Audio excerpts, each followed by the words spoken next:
Trenen tezenden doğru varsı birenden uydulardan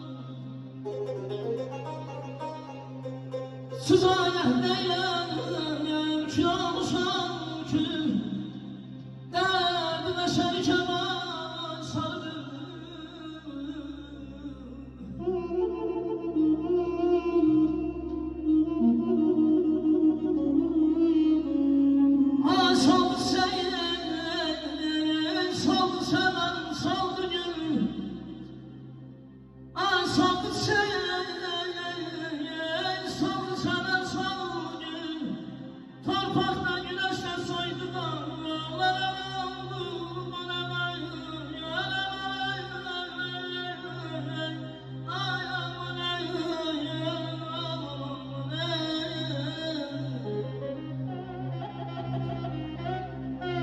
Deyirən gözəl insan, qocalar qəfildə büktü belini, kör olub görməyin heç gözüm dağla.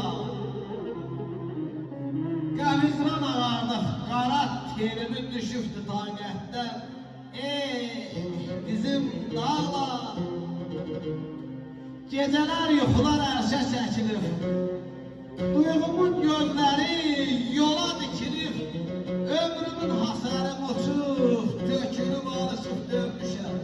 Vallah mən ködə dağla, İsmail hadam düşmüşəm xəstə, Gülbü tək ustam, dəmir qəfəsdə, sədəhli sazımla sinəmin üstə, nəğmələr qoşmuşam, mən sizə dağla, nəğmələr qoşmuşam, mən sizə dağla.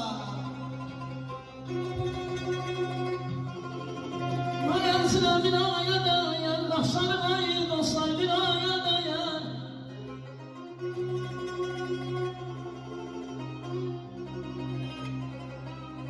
Hayatına dayan, bir aya dayan, dostlar ayı, dostlar bir aya dayan.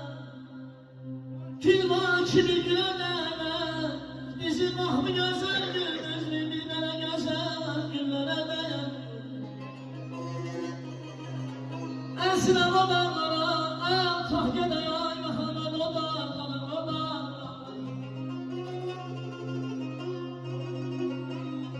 Esra